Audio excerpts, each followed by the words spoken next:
ஓம் சக்தி தாயே எல்லாம் ஒற்றையிலம்மா. நேயர்கள் அனைவருக்கும் வணக்கம். சக்தி ஜோதிடம் வழியாக உங்களை சந்திப்பது உங்கள் வழிகாட்டி ஜோதிடர் கண்ணன். கைரேகை கருத்துக்களை மிக எளிமையாக உங்கள் கையை பார்த்தவுடன் புரியும்படி கற்றுக் கொடுத்து கொண்டு வருகிறோம். பாருங்கள், பார்த்து பயன்பெறுங்கள். புதுசாக நம்ம சேனலை பார்க்குறவங்க வந்து சப்ஸ்கிரைப் பண்ணிங்க, உங்கள் ஃப்ரெண்டுகளுக்கும் ஷேர் பண்ணி பயன்பெறுங்கள். இந்த காணொலிக்கு கீழே லிங்க் கொடுத்துருக்கேன், அதை நீங்கள் தேவைன்னா அதை யூஸ் பண்ணிக்கலாம். சரிங்களா? இப்போ இன்றைய தலைப்பு என்னவென்றால் கைரேகை ரகசியங்கள் விளக்கம் 30வது பகுதிக்கு வந்திருக்கிறோம். அதில் வந்து அதிர்ஷ்ட குறிகள், அதிர்ஷ்ட ரேகைகள், அதை பற்றி நம்ம பார்க்க போகிறோம். அதில் அருள் வளையம், சுக்கிர வளையம். போர்டுக்கு வந்துடுவாங்க. இப்போ ரெண்டும் மிக பெரும் வளையங்களை பற்றி பார்க்க போகிறோம். கையில் வளைவாக இருக்கக்கூடிய கோடுகளை பற்றி பார்க்க போகிறோம். முதல்ல அருள் வளையம் அப்படின்னா அருள் மூலமாக பொருள் சேருமா? அதாவது ஆன்மீகம் மூலமாக பொருள் சேர்ந்து வாழ்க்கை ஆன்மீக ரீதியாக போகுமா? இல்லை சுக்கிரன் மூலமாக, காதல் மூலமாக பொருள், செல்வம் இதெல்லாம் சேர்ந்து வாழ்வில் காதலோடு வாழ்வீர்களா அப்படிங்கிறத காட்டக்கூடியதான் இந்த மிக பெரும் 2 வளையங்கள். இதுக்குள்ள ரகசியங்களை தான் நம்ம பார்க்க போறோம். முதல்ல நம்ம அருள் வளையம், அருள் ரேகைங்கிறத பார்க்க போறோம். இது சந்திரன். இந்த சந்திரன் வீட்டுல இருந்து ஆரம்பிச்சு அப்படியே இங்க பாருங்க, இப்படி கூட வரும், இல்ல இப்படி வரும். ஏதாவது ரெண்டு ரேகையில ஒன்று வரும். இது வந்து அருள் வளையம், அருள் ரேகை அப்படின்னு சொல்றோம். இந்த அருள் ரேகையை பத்தி முதல்ல பார்த்துருவோம். அருள் வளையத்தை பத்தி பார்த்துருவோம். நேரா போச்சுன்னா சந்திர ரேகை, இதுவும் சந்திர ரேகையில அடங்கும். இது வந்து சந்திரன் என்பது மனோகாரகன். இந்த மனோகாரகன்ல இருந்து ஆரம்பிச்சு செவ்வாய் வந்து வீரம், வீரியம், தைரியம், அதன் மூலமாக சென்று புத்தியை அடைகிறது. புதன் வந்து புத்திசாலி. அப்ப தீர்க்கமான ஒரு முடிவு, நல்ல எண்ணம் உருவாகும். இந்த வானவில் மாதிரி வளைவா இருக்குதுன்னா ஒரு அபூர்வமான அதிர்ஷ்டமான ரேகை குறியை காண்பிக்கிறது. இது உடைபடாமல் கரெக்டா இருந்துருச்சுன்னா அவர்கள் ஆன்மீகத்தில் சிறந்து விளங்குவார்கள். ஒரு சிறந்த மடாதிபதியாக, ஆணா இருந்தாலும் பெண்ணா இருந்தாலும் 2 கையையும் பார்க்க வேண்டும். ஒரே பலன் தான், பொது பலன் தான் நான் சொல்றது. அவங்க கையை பார்த்து எப்படி இருக்குதுன்னு பார்த்துக்கணும். நம்ம கையில அருள் ரேகை இல்லை, அருள் வளையம் இல்லை, சுக்கிர வளையம் இல்லைன்னு பார்க்காம இருக்கக்கூடாது. நம்ம பார்த்து தெரிஞ்சுக்கணும். வேற யாரோட கையில இருந்தா இவர்களுக்கு இன்ன பவர் இருக்கு, இன்ன சக்தி இருக்கு, இன்னது செய்யறாங்க அப்படிங்கிறத நம்ம கண்டுபிடிச்சிக்கலாம். ஏன், எதற்கு, எப்படி என்ற கேள்விகளை நீங்களே கேட்டு அதற்கு பதிலை உங்களுடைய கையில் இருந்து நீங்கள் கண்டுபிடிக்கலாம். இப்போ நான் நிறைய சொல்றது அவேர்னஸ் வீடியோ தான். இப்போ உங்கள் கையை கொண்டு நீங்கள் எளிமையாக ஜோதிடம் கற்றுக்கொள்ள முடியும். இப்போ நிறைய பேர் பிஸ்னஸாக பண்ணிட்டு இருக்காங்க, அது உங்களுக்கே தெரியும். இதுல நம்ம கையை பார்த்து நம்ம உள்ளது உள்ளபடி அப்படியே தெரிந்து கொள்வதற்காக வேண்டி சொல்லிக் கொண்டிருக்கேன். பாருங்கள், பார்த்து பயன்பெறுங்கள். இந்த அருள் ரேகை, அருள் வளையம் என்பது உடைபடாமல் நல்லா இருந்துருச்சுன்னு வச்சுங்க, அவர்கள் அருளாளராக முக்காலமும் நடந்தது, நடப்பது, நடக்க போகுது மூன்றையும் தெளிவாக தெரிந்து கொள்ளக்கூடிய ஒரு மனோபக்குவம் உருவாகும். மனசுல இருந்து திடீர்னு ஒரு எண்ணம் தோன்றும்.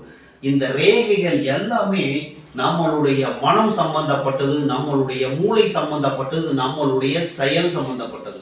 நம்ம மனம், மூளை, நம்மளுடைய செய்யக்கூடிய செயலை சம்பந்தப்பட்டது. இந்த 3ம் சேர்ந்துதான் கையில ரேகையா ஓடும். ஏதாவது ஒண்ணு சம்பந்தப்பட்ட ரேகையா ஓட ஆரம்பிச்சிடும். ஒண்ணு மனசுல அந்த எண்ணம் தோணும், ஒண்ணு மூளையில, இன்னொன்னு செயல்ல. இந்த 3ல தோன்றினாலும் இந்த ரேகை வர ஆரம்பிச்சிருங்கிறத நீங்க முடிவு பண்ணிக்கணும். இப்ப இந்த அருள் ரேகை, அருள் வளையம் என்று சொல்லக்கூடியது உடைபடாமல் இருந்தால் அவர்கள் சன்னியாசியாக, மத போதகர்களாக, அதாவது எந்த மதமாக இருந்தாலும் சரி, 3 மதங்களில் எந்த மதமாக இருந்தாலும் மத போதகராக, மதத்தை வளர்க்கக்கூடியவராக, மகானாக, நல்லா புரிஞ்சுங்க, மகானாக, அதாவது ஒரு பிடிப்புணர்வு, வாழ்க்கை என்பது பொய், உலகம் என்பது பொய் என்பதை தெரிந்து ஆன்மீகம் பக்தியின் பாதையிலே சென்று கொண்டிருப்பார்கள். செல்வம் அவர் நோக்கி வரும். இவர்கள் ஆன்மீக பாதையில் செல்வார்கள். செல்வம் பொருள் இவர்களை நோக்கி வந்து கொண்டிருக்கும் என்பதை நீங்கள் தெரிந்து கொள்ள வேண்டும். இந்த ரேகை அமைப்பு இருந்தால் ஒரு நபரை பார்த்தவுடன் அவருக்கு வாழ்வில் என்ன நடந்தது, இப்பொழுது என்ன நடந்து கொண்டு இருக்கிறது, இனிமேல் என்ன நடக்கப் போகிறது என்பதை இந்த உள்ளத்திலிருந்து அதுவாக வெளிவரும். பார்க்கும்போது தெரியாது, அவர் சாதாரணமாகவே இருப்பார். யாருக்கும் தெரியாது இவருக்கு அருள் ரேகை இருக்கிறது, அருள் சக்தி இருக்கிறது, யாருக்கும் வெளியில பார்த்தோன்னு தெரியாது. அந்த கையில் அந்த ரேகை இருந்தால் அந்த மனம் அதற்கு மாறும், அதற்கு வேலை செய்யும். இவர்களும் அந்த உடலும் மனமும் செயலும் ஒத்துழைக்கும் அப்படிங்கிறத நம்ம தெரிஞ்சுக்கணும். இந்த ரேகை இப்போ இந்த நடுப்புறையோ இல்லை உடைபட்டு பிட்டு பிட்டாவோ இந்த மாதிரி இருக்குதுன்னு வச்சுங்க.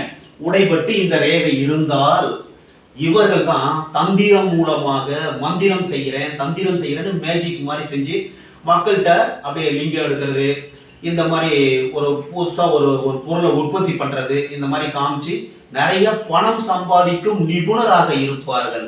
இந்த புத்தி ரேகையும் என்ன பண்ணும், புத்தி ரேகை இப்படி நேரம் வளைஞ்சு இப்படி வந்துடும், இப்படி இறுதி ரேகை பக்கம் இப்படி வளைஞ்சு போகும்.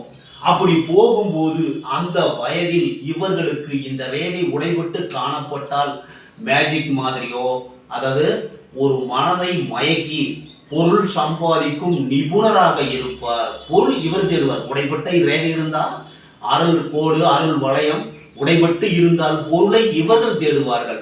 அதன் மூலம் நிறைய பொருள் சேர்த்து வாழ்வில் உயர்வார்கள்.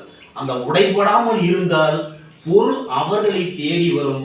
ஆக மொத்தம் இந்த ரேகை கண்டால் நீங்கள் பொருள் படைத்தவராக, புகழ் படைத்தவராக, ஆன்மீக ரீதியாக இருப்பதற்கு வாய்ப்புண்டு. எப்படி இருக்குன்னு நீங்க பாத்துங்க, உடைஞ்சிருக்கா உடையாம இருக்காங்க. இப்ப அதுக்கு அடுத்தது நம்ம சுக்கிர வளையம், சுக்கிர கோடுங்கிறத நம்ம தெரிஞ்சுக்கணும். அது 2 இடத்துல இருக்கும். இப்ப புதன் மேட்டுக்கும் குரு மேட்டுக்கும் இப்படி வர்றது சுக்கிர வளையம் சொல்லுவோம். ஒண்ணு இந்த சந்திர மேட்ல இருந்து இப்படி சுக்கிர மேட்டு பக்கம் போகும். இந்த மாதிரி போனாலும் இதுவும் சுக்கிர வளையம் தான். நல்லா புரிஞ்சுங்க, இது சுக்கிர வளையம், இதுவும் சுக்கிர வளையம். சூரியன் மிக பெரும் வெளிச்சம், பவர் செக்டர்ஸ். இப்ப சனி பகவான் ஒரு முழு இருட்டு, அந்த இருட்டையும் ஒளியையும் இணைக்கக்கூடிய, அதாவது மடக்கக்கூடிய ஒரு வளையம் மாதிரி இருக்கிறது தான் சுக்கிர வளையம்னு சொல்றோம். இப்ப இந்த ஒளி இந்த இருட்டு இரண்டும் சேரும் போது இரண்டும் சமநிலைக்கு வந்துவிடும். மனம் வேலை செய்யாது. இந்த உடைபடாமல் இருந்தால் இந்த ரேகை, அதாவது சந்திரமேட்டுல இருந்து சுக்கிரமேட்டுக்கு போகுதுன்னு வச்சுக்கோங்க. இதை சொல்லிட்டோம். இது புதன் மேட்டுக்கும் சூரிய மேட்டுக்கும் இடையில் தோன்றி குரு மேட்டுக்கும் சனி மேட்டுக்கும் இடையில் வளையமாக வந்தாலும் சுக்கிர வளையம். சந்திரமேட்டிலிருந்து ஆரம்பிச்சு சுக்கிரமேட்டு வழியா இப்படி போனாலும் அதுவும் சுக்கிர வளையம். உடைபடாமல் இப்படி இருந்துருச்சுன்னு வச்சுங்க. சந்திரன் மனோகாரர், சுக்கரன் ஆசையை உண்டு பண்ணக்கூடியவர். மனதில் ஆசையை உண்டு பண்ணக்கூடிய ரேகை தான் இது. இப்ப இந்த 2 வளையம் உடைபடாமல் இருக்குதுன்னு வச்சு, சுக்கிர வளையம் உடைபடாமல் இருக்கு. காதல் எண்ணம் எப்பவுமே இருக்கும். காதல் ஆசை, காதல் காமம், அதாவது அந்த இச்சை பூர்த்தி ஆகாது. எப்ப பார்த்தாலும் எதுல பார்த்தாலும் இந்த காதலோடு காமத்தோடு பார்வை இருப்பதற்கு வாய்ப்புண்டு. உங்களுடைய கையில் இருந்தால் நீங்களே உணர்வீர்கள். இந்த ரேகை இருந்தால் எப்பொழுதும் அந்த இல்லற சுகத்திலேயே எண்ணம் இருக்கும், நாட்டம் இருக்கும். இது உடைபடாமல் இருந்தால் நல்ல தாம்பத்திய வாழ்க்கையை குறித்து நல்ல வாழ்க்கை வாழ்வதற்கு சந்தோஷமாக வாழ்ந்து குழந்தைகளோடு நல்ல சந்தோஷமாக செல்வ செழிப்போடு இருப்பார்னு சொல்லிடலாம். இது உடைபட்டு இருக்கு சார். இது 2 இடத்துலயோ ஒரு இடத்துலயோ உடைபட்டு இருக்கு. இந்த சுக்கிர வளையம் என்று சொல்லக்கூடியது இப்படி மேல் நோக்கி இருக்கலாம், இப்படி கீழ் நோக்கி இருக்கலாம்.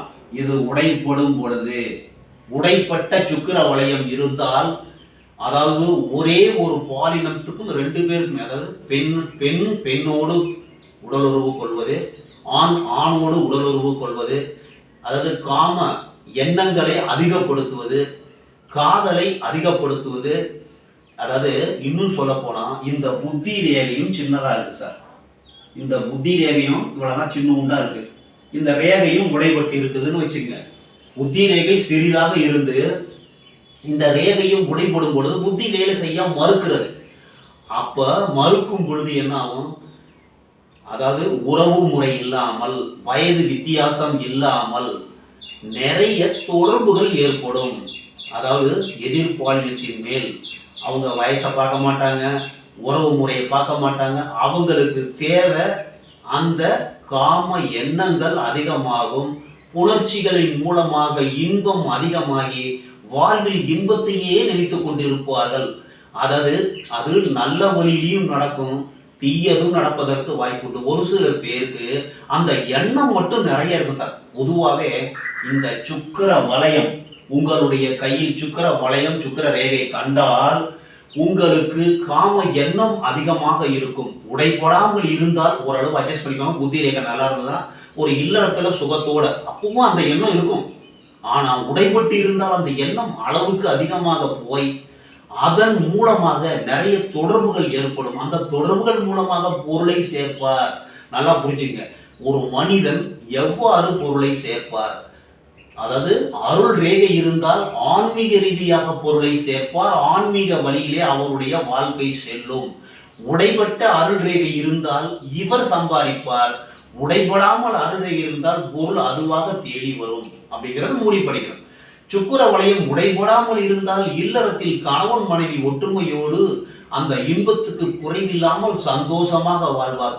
உடைபட்டு சுக்கிர வளையம் காணும் பொழுது தேவையில்லாத தொடர்புகள், உண்மைக்கு மாறான தொடர்புகள், காம எண்ணங்கள், காதல் புஸ்தகங்களை படிப்பது, இந்த மாதிரி அந்த எண்ணத்திலேயே உழன்று இந்த சுழின்னு ஒன்று தெரியும். அதாவது ஆற்றிலேயோ குளத்திலேயோ போகும்போது ஆறு போயிட்டே இருக்கு, ஒரு சுழல் வரும். அந்த சுழல்ல ஒரு சின்ன தூசி மாட்டிச்சுன்னா அப்படியே சுத்தி உள்ள போயிருப்பாங்க.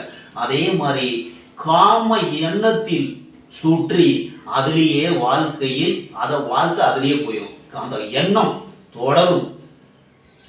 அவர் அருள் ரேகை அருள் வளையம் கண்டால் ஆன்மீக எண்ணம் இருக்கும், மக்களுக்கு சேவை செய்வார், நல்லதை செய்யக்கூடிய ஒரு நல்ல எண்ணம் உருவாகும். அந்த செயல், மனம், மூளை அதுக்கு அடிமையாயிரும். இப்ப இந்த சுக்கிர வளையம் உடைபட்டு இருந்தால் அந்த தேவையில்லாத தொடர்புகள் அதுலேயே தான் எண்ணம் போயிட்டு இருக்கும். இது எண்ணம், நம்மளுடைய செயல், மூளையினுடைய செயல் தான் கையில ரேகையா ஓடுது. நீங்க இதை கண்டு அச்சப்பட வேண்டியதில்லை.